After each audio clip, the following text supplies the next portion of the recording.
বন্ধুরা, চলছে পুরুষোত্তম মাস। এই মাস যেমন ভগবান বিষ্ণু, তেমন কিন্তু মাতা লক্ষ্মী এবং তুলসী মহারানীরও মাস।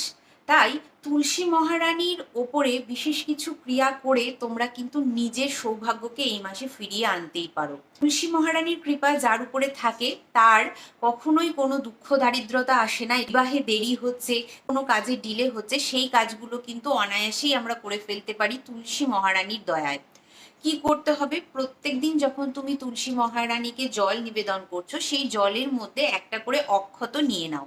অক্ষত অর্থাৎ গোটা আতপ চাল, এবং তুলসী মহারানীকে সেই জলটা নিবেদন করো।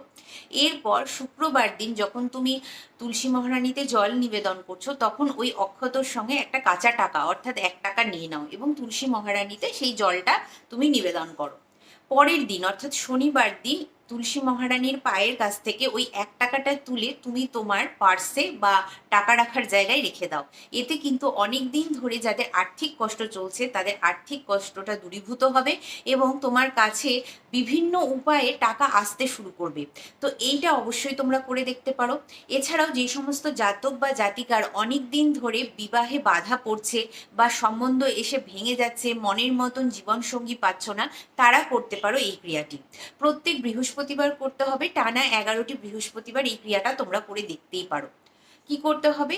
তোমরা 11টা অক্ষত বা গোটা আতপ চাল নেবে, তাতে কিছুটা হলুদ মিশ্রিত করে দেবে এবং এই হলুদ মিশ্রিত চালটা তুমি প্রত্যেক বৃহস্পতিবারে করে মাতা তুলসীর পায়ের কাছে নিবেদন করবে এবং একটা হলুদ সুতো কিনে নিয়ে আসবে। সেই হলুদ সুতোটা বা মৌলি সুতো দিয়েও তোমরা এটা করতে পারো। মৌলি সুতো দিয়ে 3টে পাক তোমরা তুলসী মহারানীর গায়ে করবে এবং একটা গিঁট বেঁধে দেবে। প্রত্যেক বৃহস্পতিবার করে এই কাজটা করতে থাকো। দেখো, 11টা বৃহস্পতিবার করলেই কিন্তু তোমরা একটা ভালো ফল পাবে এবং মনের মতন জীবনসঙ্গী পেয়ে যাবে। যাদের অনেক দিন ধরে ব্যবসা বাণিজ্যে মন্দা চলছে তারাও এই ক্রিয়াটি করতে পারো, তবে এই ক্রিয়াটি কিন্তু করতে হবে বুধবার এবং টানা তোমাকে এই নিয়মটি করতে হবে 9টা বুধবার। কি করবে? কিছুটা পরিমাণ আতপ চাল নেবে, তার মধ্যে একটু হলুদ আর একটু সিঁদুর দেবে।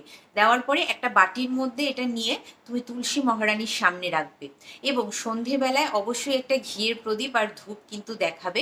তোমরা করে দেখো, তোমাদের যে সমস্ত ব্যবসায় ডিলে হচ্ছে, কোনো কাজ আটকে যাচ্ছে, টাকা আসতে চাইছে না, কারোর কাছে টাকা আটকা পড়ে আছে, দেখবে ধীরে ধীরে এই জিনিসগুলো কিন্তু কেটে যাচ্ছে, ফল পাবেই পাবে।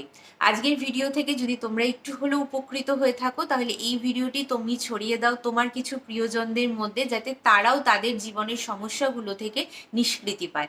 চলো বন্ধুরা, আজকের মতন এখানেই শেষ করছি। রাধে রাধে।